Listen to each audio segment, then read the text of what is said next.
Preparing to live stream the meeting.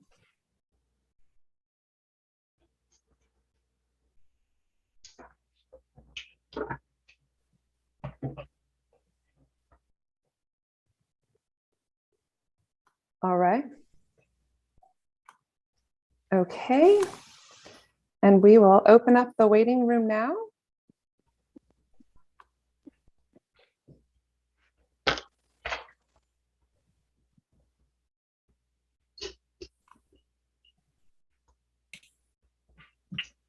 Hello all. I know some of you are getting connected. And as you do that, if you can put your phone on mute, that would be great.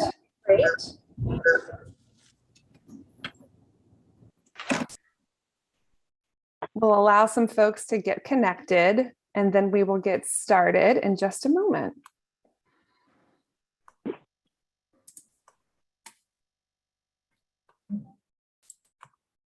I am gonna.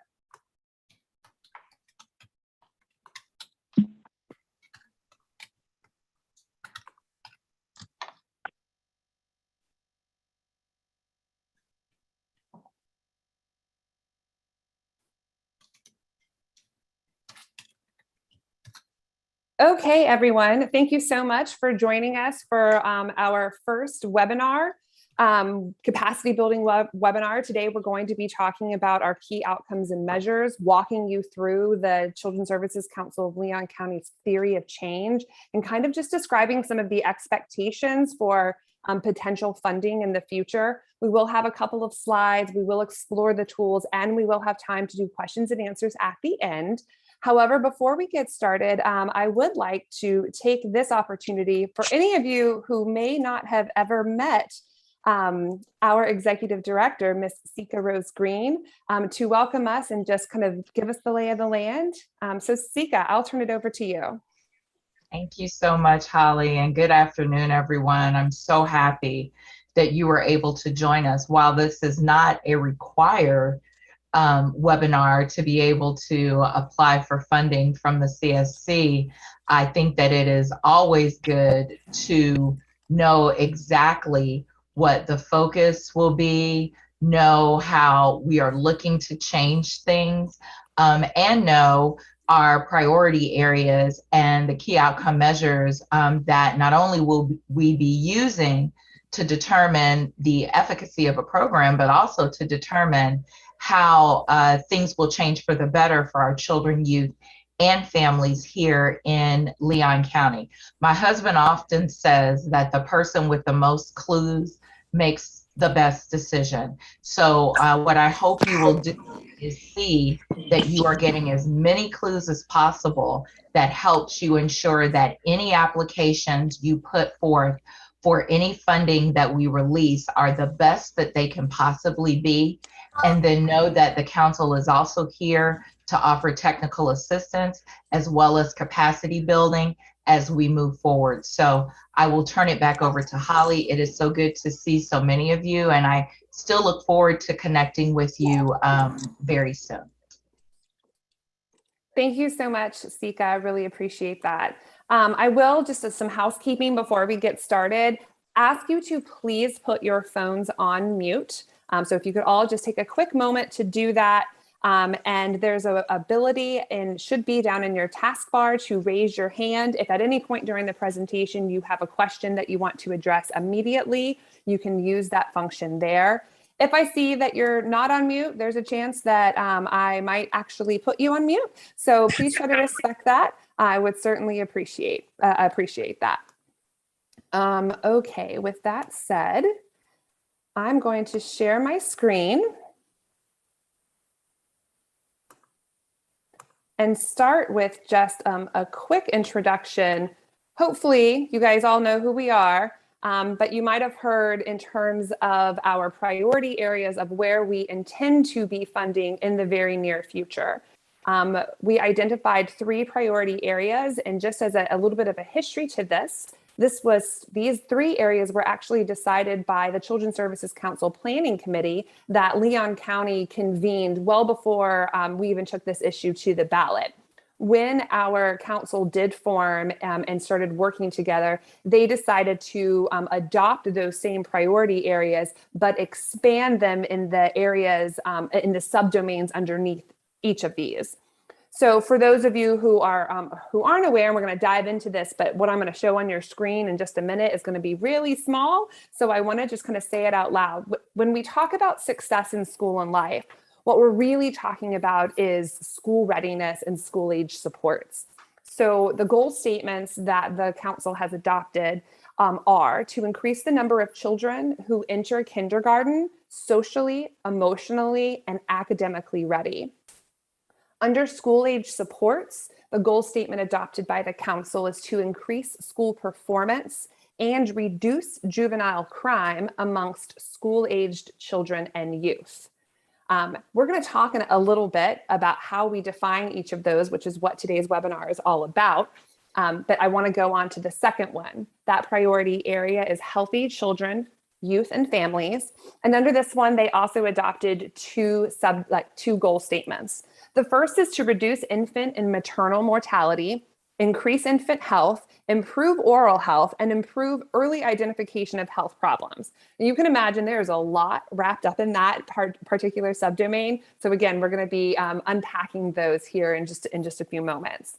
The second goal statement that they adopted for this domain is centered around mental health. It is to increase the resiliency and reduce the number and consequences of adverse childhood events. The third and final priority area that we've adopted has 4 subdomains. The first one centers around youth development, and that is to build occupational skills, expand career pathways, and increase economic opportunities for youth and school-aged children. The second one is around food stability. So to reduce the consequences of food insecurity by ensuring that children and youth in Leon County have adequate year-round access to healthy food. The third subdomain for this priority area centers around housing stability. So to reduce the number of children and youth at risk of or experiencing homelessness, including those that are transitioning out of the child welfare system. In this area, when we start talking about how we're defining children and youth, we are defining children as ages, from birth up to age 12. And then youth, we actually expanded to not just be 13 to 18, but to include those transitioning out of child welfare or those just kind of transitioning out. So for the purposes of the current needs assessment that is underway and potentially for the projects and programs that will fund, it will include services that serve youth ages 13 to 24. And the fourth and final subdomain for this particular priority area is around caregivers. And that is to enhance caregiver, including kinship, foster, and adoptive parents' capability to respond to the emotional and behavioral needs of neglected and abused children and youth. Now, I know that this is a lot of information and a lot of goal statements. All of these are accessible in our report. They're on our needs assessment. All of that documents will be provided to you so that you have all of these statements before you. I wanted to say them out loud because this picture, this image on your screen right now is of our theory of change. We believe here at the Children's Services Council that by investing in our community in these specific domains, that we can create an impact by tracking these benchmark statements and assessing impact through very specific measures so that we can ultimately ensure that all children and youth in Leon County are socially, emotionally, and physically equipped to reach their full potential. This theory of change was developed in partnership with all 10 members of the council, as well as our research firm, QQ Research Consultants, who are about halfway through the needs assessment right now.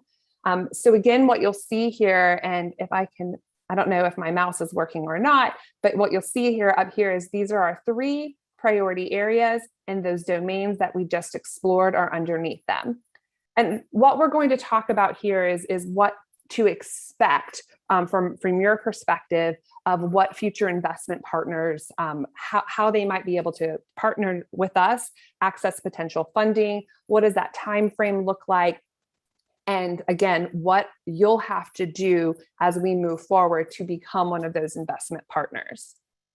So I just want to very quickly go over our timeline so everyone knows what we're hoping to do. We're in the middle of March, and we are hoping that next month that we will actually be approving and releasing our first RFP for funding in what we're calling our expedited funding cycle. This will be one-time funding to shore up and gaps and needs in our community with a kind of a one-time short-term contract that could potentially last over the summer. That is our objective. We intend to have a draft gap analysis and a couple of funding options available to our council to make some of those decisions.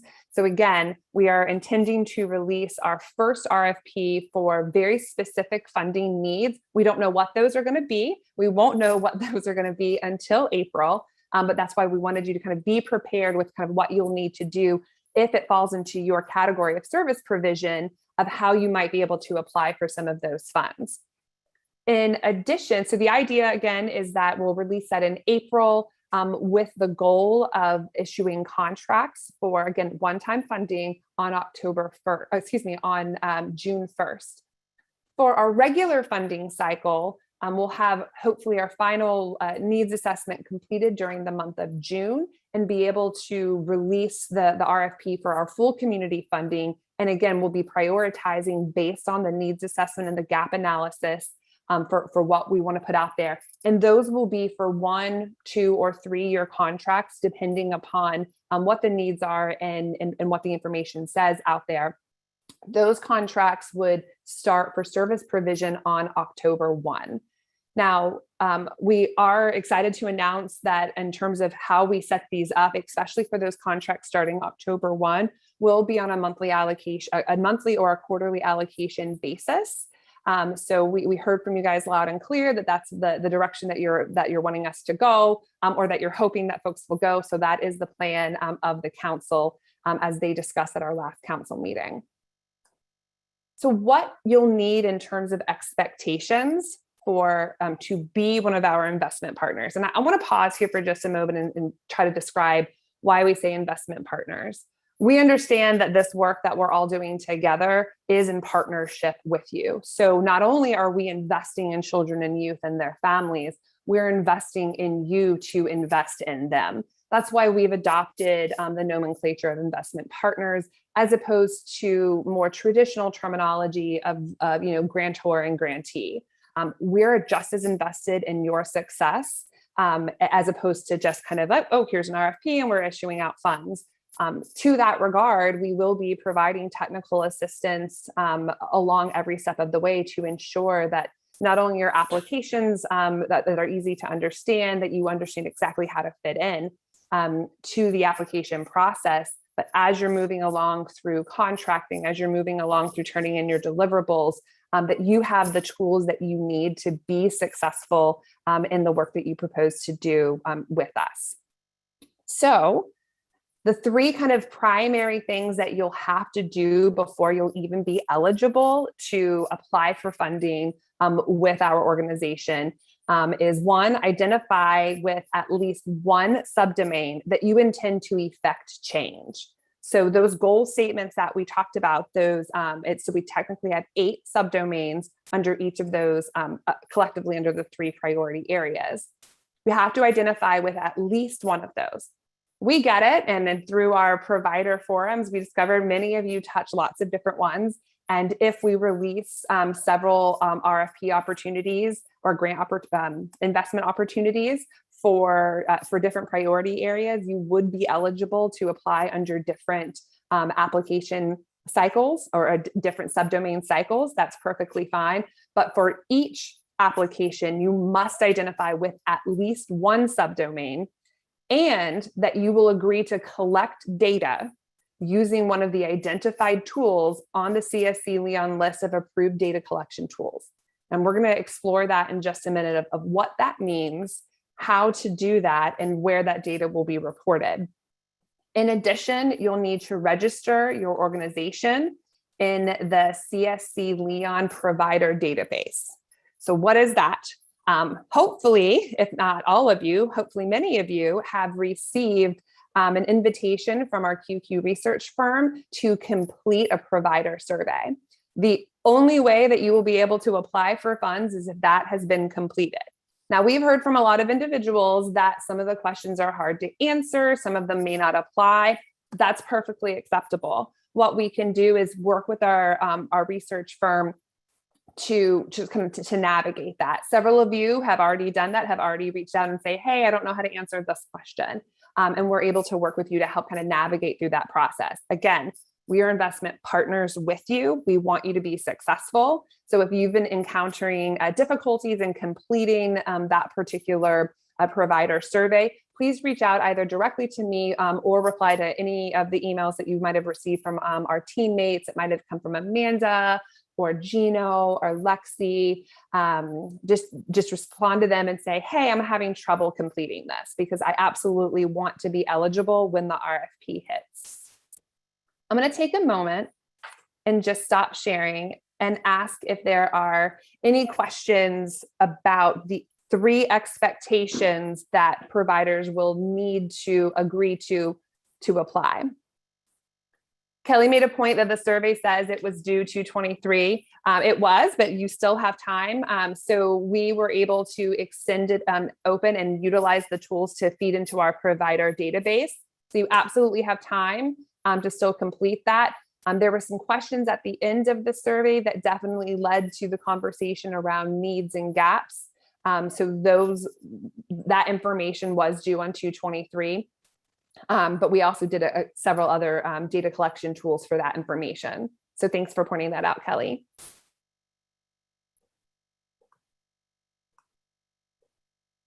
Okay, I don't see any hands raised, so I'm going to continue on.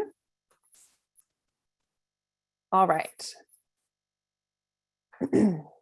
Hopefully this will work. There we go. So I'm going to come back to the theory of change, and then we're going to dissect it a little bit. So when we say that you need to identify with one of those subdomains, it's this area up here, right here, where it says school readiness, school age supports. Those are all of those goal statements that we read out. These were, in essence, the goal statements that I read to you, but I read them out loud because I'm sure that seeing this is pretty difficult. And I will drop this, a PDF of this document into the chat so that you have access to it. And I'll also send it as a follow-up so everyone can have it in their email. It is also available on our website. So I'm going to pause. I see that Corey has a question. Oh, just kidding. Maybe not. Okay, so going back. So down here, when we say assessing our impact, so these are the areas that have been, these are going to be some of the tools and the measures that you'll have to choose from. So you identify one of these subdomains that you're going to identify with, that you're proposing that you will have impact. And then you're going to have one of these benchmarks right here that you're saying, okay, this is what our program is designed to impact. And now I want to choose a tool that is going to be affiliated with that particular benchmark. So how do we choose these benchmarks? We chose benchmarks that should be publicly available at any time. So when you come to our data dashboard, when the needs assessment is complete, you'll be able to look in real time what our community looks like from very broad-based benchmarks that can be found on the Department of Education website, that might be found in partnership with the Florida Chamber and their scorecard. It might be found from the Department of Health and some of our other, the Department of Health, the Department of Juvenile Justice. All of them release data. And so what we wanted to make sure is that every benchmark that we are tracking as an organization is completely affiliated and related to publicly available information to increase that transparency. Now, our objective is that through the targeting of those subdomains and measures and using tools that are affiliated with those, that we're going to impact those benchmarks and move the needle, shift the needle. Our goal is that by looking at the gaps, that we're going to be able to invest in a very particular area so that we can, in fact, move the needle, because we'll achieve enough levels of saturation to help that happen.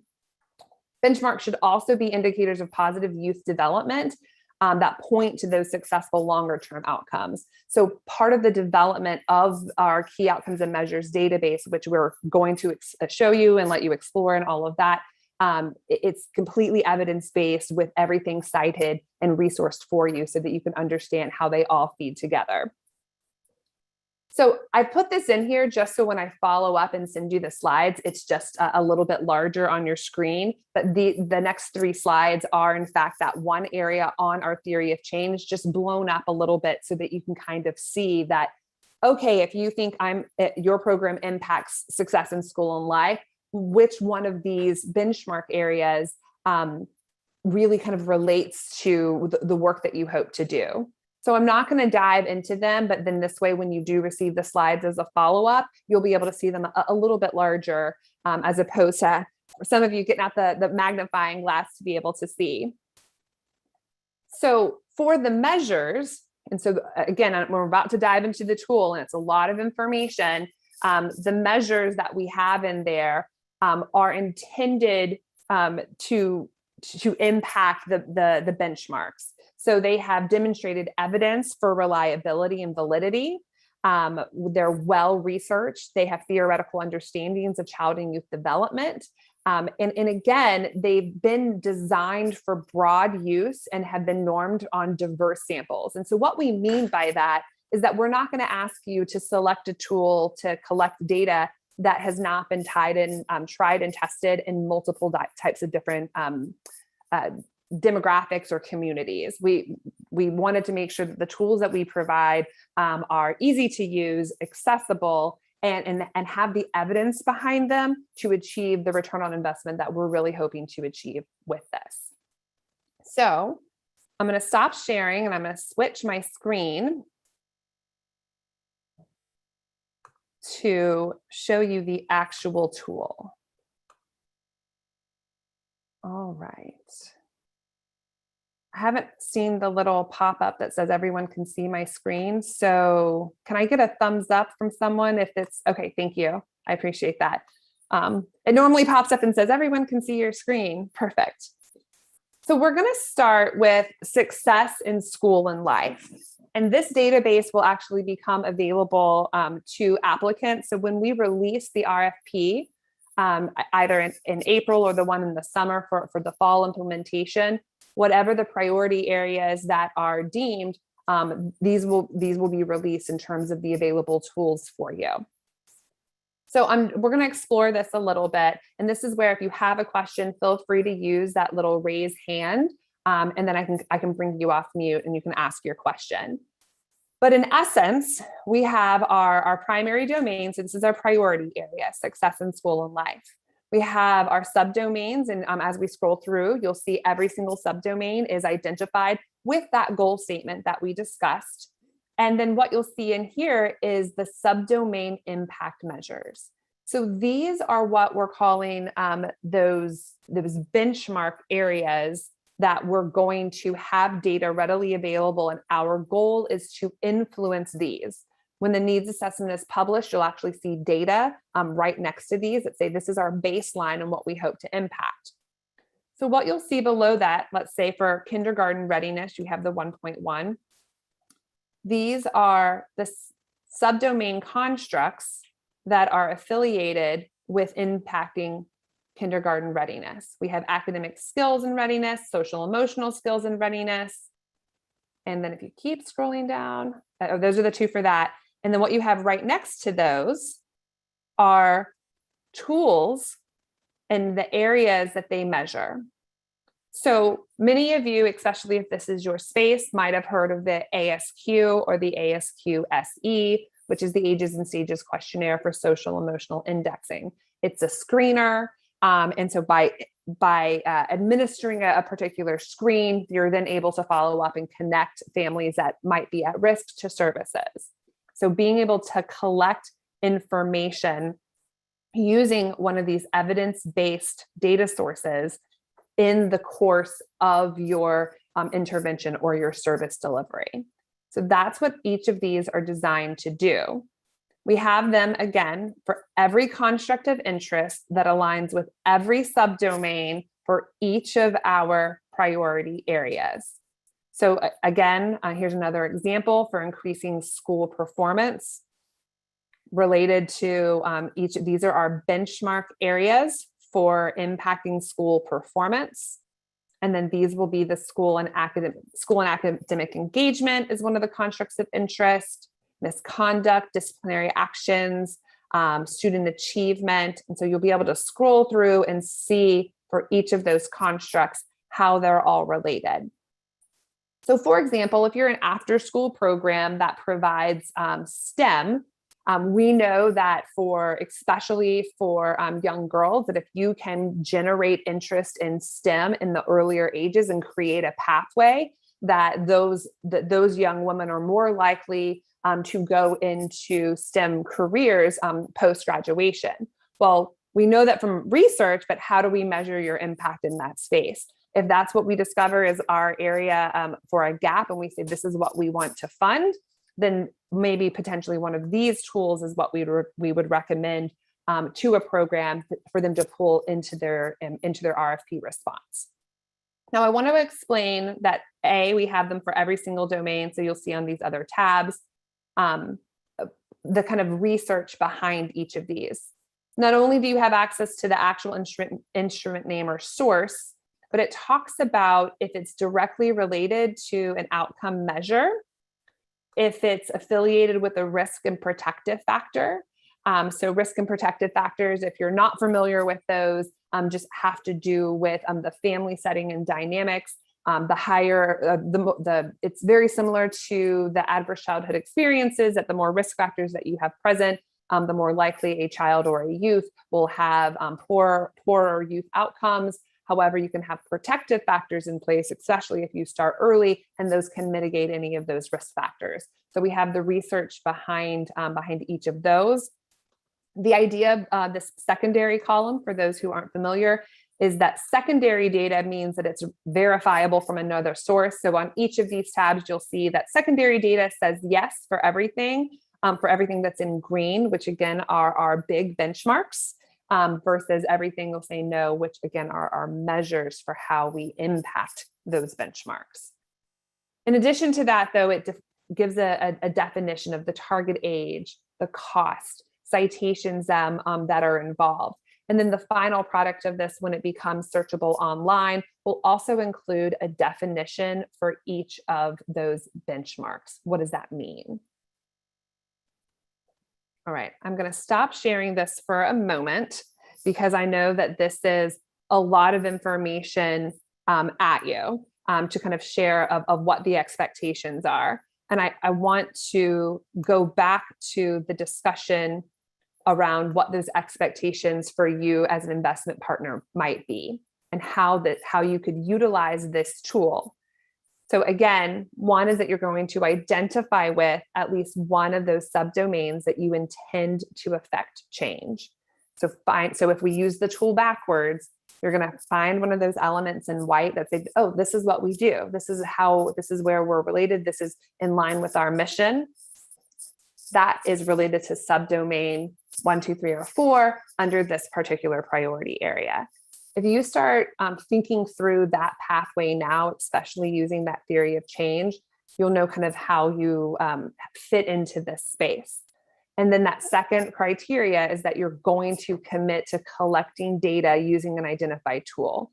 So I want to have a conversation about the difference between saying how many families you served or how many children you served into this issue of collecting data. And the reason why we want to have this conversation now is because some programs might be doing really, really great work, but aren't necessarily using any tools to collect data. And we want to help impact that. We want to help you change that. If that's where you find yourself, that you're like, oh, I'm administering a program, maybe it's a mentoring program, maybe it's a childcare program, but you're not utilizing any tools to collect real impact measures. That's where we want to help you with some capacity building. So you might see some information or RFPs that come out that are related specific to capacity building to help you develop the training and tools that you need, so that you can then be prepared either for, maybe it's not for the first funding cycle, but it might be for a subsequent funding cycle. Again, going back to our theory of change is that by using evidence-based or emerging practices and data collection, we can actually show how we are moving the needle to impact these benchmarks across Leon County. Okay. I see a couple of things in the chat, just making sure that people are getting connected to that survey. But I do want to pause here again and just encourage you, if you have a very specific question, and Jacinta, I might ask you if there's some other questions that have popped up. If they don't feel comfortable coming off mute, to maybe read them out loud, just so that we can take some of those questions and answers.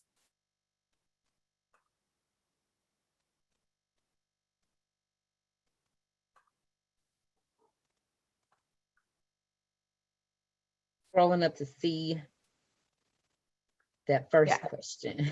I thought there was something about amounts or dollars. Is that what it was? The first one was, do you have dollar amounts for each area that that funds to apply for? So at this point, we do not have that. We are still under the needs assessment. We do know in terms of the available pot of money that we hope to be able to issue out to programs in line with the guidance that our Program Services Council put together. In this first year could be, it could be up to around $5 million, but it is not divided by programs. It's not divided by priority. It's not divided by subdomain. Our objective is to see the information from the needs assessment that says, okay, these are your 3 areas of priorities. These are the gaps that we that need to be filled. And here are some recommendations of how to fill those that are most pressing, those kind of immediate short-term needs, and then rolling into the full cycle. We will get to the point that we have funding allocations, again, based on need for each of those areas, but it could be that the needs assessment shows that the most pressing need is in a very specific domain and that we start with just one domain. That is absolutely a possibility. So unlike other funding funders here in the community that have a very set cycle of, we are going to release grants available to community investment partners every 2 years, and it's going to be all, I think it's 11 priorities with one of our partners right now. We're going to release money for all 11 priorities, and you can just kind of apply for the ones that you want. That is not the strategy of the CSC. It is quite possible that the first round of funding that becomes available is very targeted to very specific things, and that the second round of funding might be related to one particular subdomain under a priority, or it could be 3 different subdomains, and then we do another funding cycle 6 months later. That is quite possible. Again, it's all going to be based on those needs and is not going to follow a set formula. And just as a note, and then Kelly, I see that your hand is raised, so you'll be next, that as we are looking at funding each of these different areas, it could change, right? So it's not going to be you get a 2-year contract and then you're in, and then you're going to get a 2-year contract every single year. It's going to be based on your spend down. It'll be based on how you utilize those funds and everything. So Kelly. My question was, if you're using a scientifically verified data method, is there a possibility to have it included in your database? Absolutely. So if you are currently using a tool that you don't see in the database under a particular domain, you can make that appeal, and we'll have a process for a very simple process, right? I said make an appeal. That probably sounds like great, more paperwork. A very simple process, like shoot us an email, show us some evidence. Doing that sooner rather than later means I can send it to the research firm to hopefully get that added. So that's what I would recommend that you do. We will provide a version of this tool so that folks can, as a follow-up to this webinar, so that you can start to explore and say, hey, I wonder if it's in there.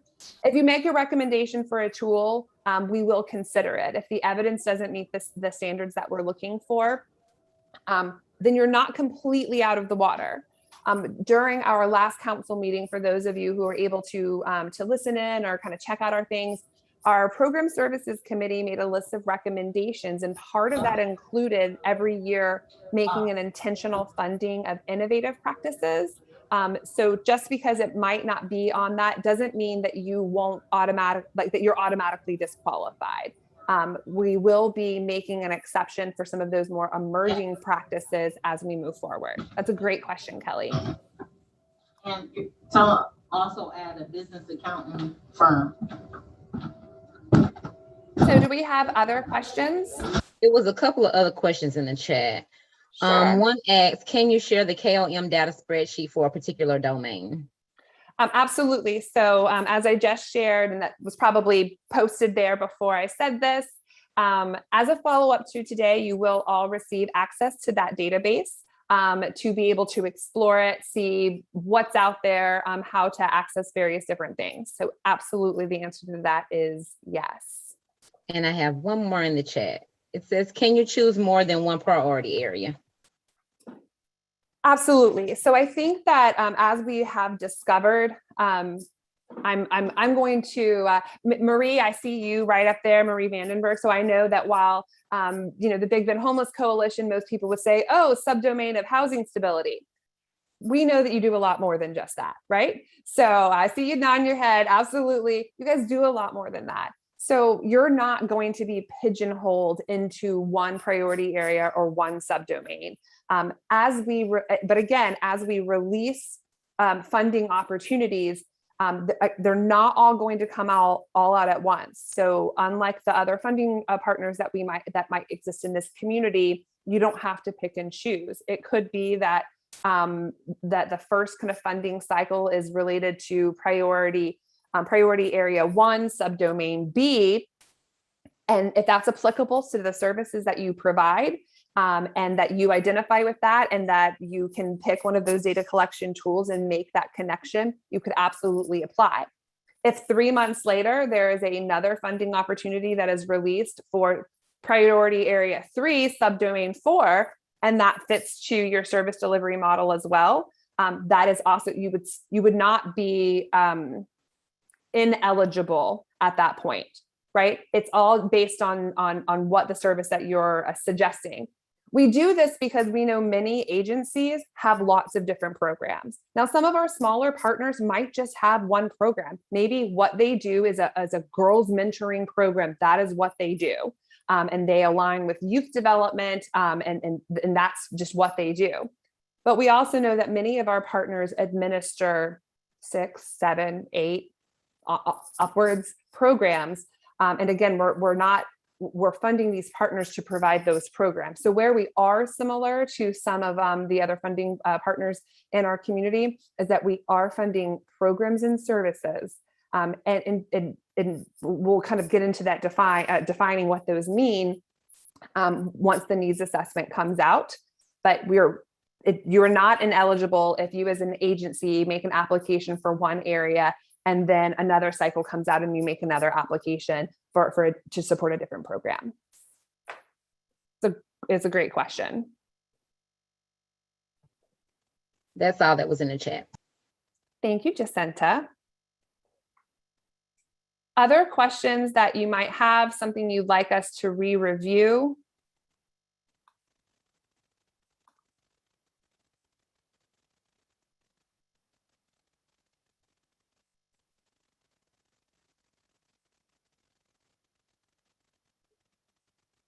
I'm doing the obligatory 7 seconds of silence, right? To make sure that everybody kind of has the opportunity to jump on this.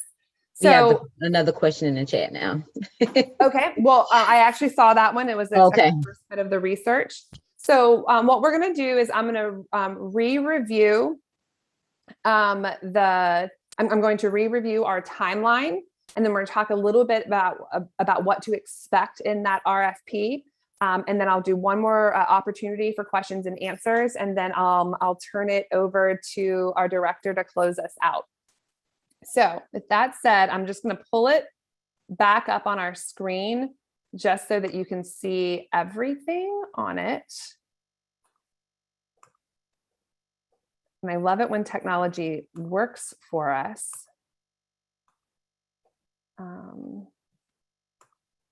Jacinta, can we see that?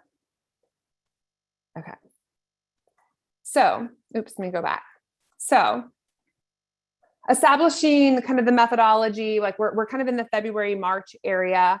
Our objective is in April, we will receive the draft gap analysis and what we're calling our funding options A. These are, in essence, recommendations for short-term one-time funding that we could immediately utilize or kind of get out on the streets, so to speak, to directly address some of those gaps that exist, right? Our goal is that by the end of April to release that first RFP for expedited funding. We will host a bidders conference. For those of you who might have been participating in CHSP with the 3-hour workshops that they did in the previous weeks, it's similar to that. That's like their bidders conference. This is to give you information specific to that RFP and the application process. So that RFP will be directly related to that first cut of research, Gwen, that you were asking about. What is it saying the most immediate gaps are? But that's not the final report. The final report's actually not going to be issued until June. But in between that time of April and June, during May, there will be an open public process. We're going to be bringing in individuals, volunteers from the community to assess, very, very similar to what the United Way and CHSP does, using kind of external volunteers to help evaluate those. And then the goal is to be issuing vendors and providers that respond to the RFP with a contract start date of June 1st. Now, we recognize it as a super compressed time frame, but this could potentially, depending upon what the needs suggest, it could be to fund some one-time funding, capacity building, very specific summer programming. If you're wanting to pilot something, but you have evidence behind that, and it can kind of be like, again, that one-time opportunity. I want to be clear that this is not to supplant funds that you have maybe you're missing or anything like that. So this is to expand services, not to cover services that you already do. If a need pops up that says, and I'm just using this as an example, that our community is lacking in practitioners and providers that have the necessary trauma-informed care credential, and that pops up as a need. One of the suggestions from a research firm might be, we need that. We need this training. So if we host that training, being able to pay for that training for all of your employees to work with you, that type of thing might be something that that could potentially pop up. Again, it's going to be based on the draft gap analysis, and the date of that meeting where the council will be reviewing and kind of setting those priorities is April 7th. So first cut of research, to answer your question, April 7th. The full council will be kind of voting on its priority areas for that first round. If all goes well, according to our calendar, April 21st. Then we kind of repeat that process for the longer term funding. So that will be for longer contract terms. It might be 1, 2, 3-year contracts, depending upon your model, depending upon the needs, all of that. That could be for existing programs. It might be for new programs. Or services under an existing particular program. That could include all of that. You see what here's on the screen is just kind of that timeline. That will be a little bit more in depth because it would be a more complex contract. And then we'll make sure to include training opportunities going into that contracting process for you. So, and that is hopefully to release with those dollars October 1. All right. Other questions? Well, before I go any further, I am going to drop that theory of change so that you have access and you can start thinking about your areas into, if my computer lets me, that you can start thinking about, okay, maybe not. I might just be emailing that to you guys. Oh. Yep, it looks like I'm just going to be emailing that to you because it's not letting me attach it. I'm getting an error message. So my apologies for that. But you will receive that theory of change directly into your inbox, as well as being able to explore the actual tools.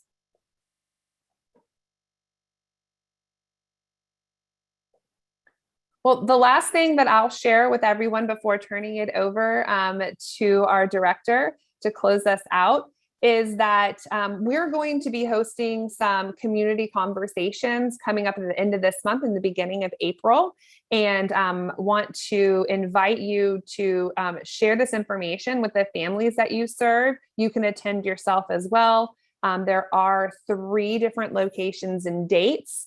We're hosting one at Raw Middle School in the Midtown area, Walker Ford Community Center over on the south side, and Childs High School on the north side. It is completely free to attend. There will be refreshments. If your families have children and they need childcare, we can accommodate that as well. They do, while it's completely free to attend, registration is required, especially if they have children, just so that we can monitor everything. Members of the council will be there. So these will be publicly noticed meetings, but I love to say that we are going to do more listening than talking at these events, because our goal is to hear from community providers. If they didn't feel comfortable participating in one of the focus groups that we held in January or February, or they haven't been able to make it to one of our council meetings, this is more of an informal way for members of the public to engage directly with council members to talk about, to get to know who we are and what we do, but then to talk a little bit about their needs. So we encourage you to share this flyer, which again, I will send as an attachment since it's not letting me upload into the chat, so that you are, so that they can just get to know us a little bit more and what's to come. Again, members of the, each of you are also invited to attend these as well. And with that, I will, unless there's any more questions, I will ask Ms. Sika to come back up and close us out. So thank you so much, Holly. We appreciate everyone being with us this afternoon. We're going to give you about 10 minutes back in your schedule.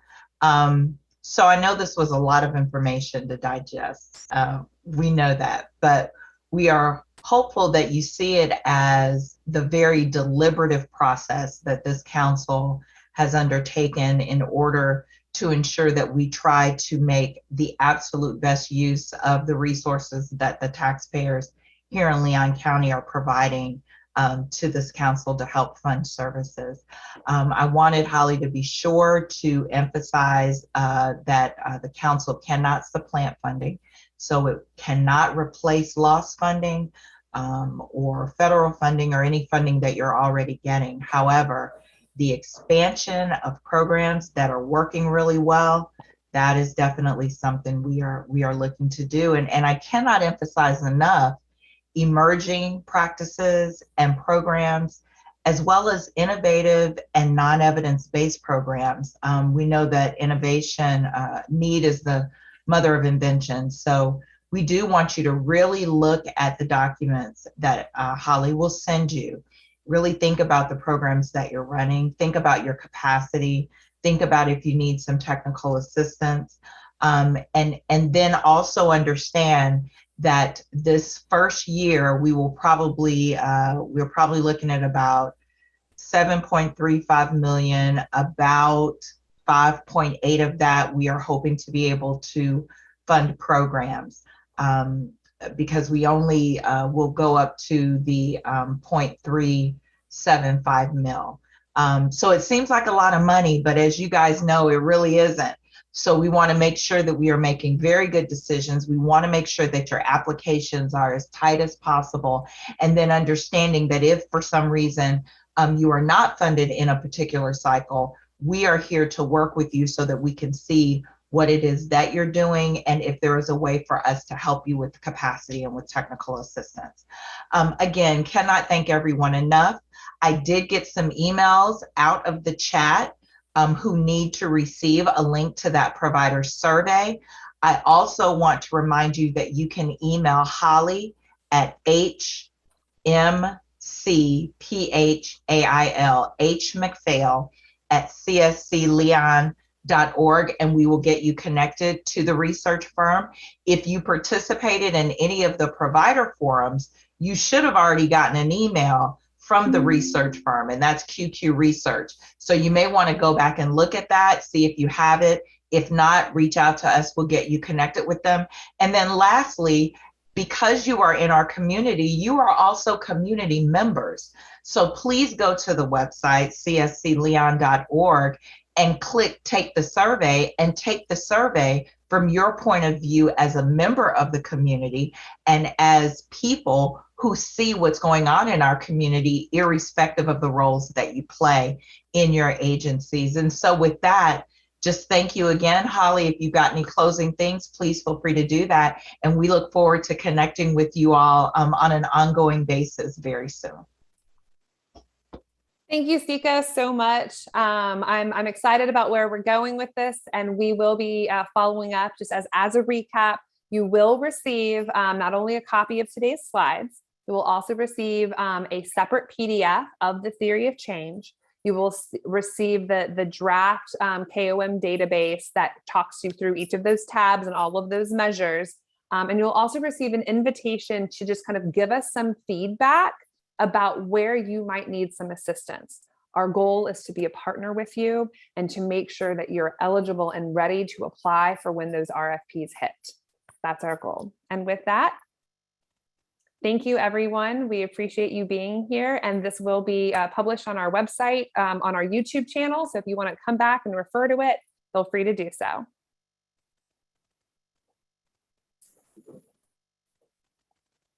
Bye, everyone.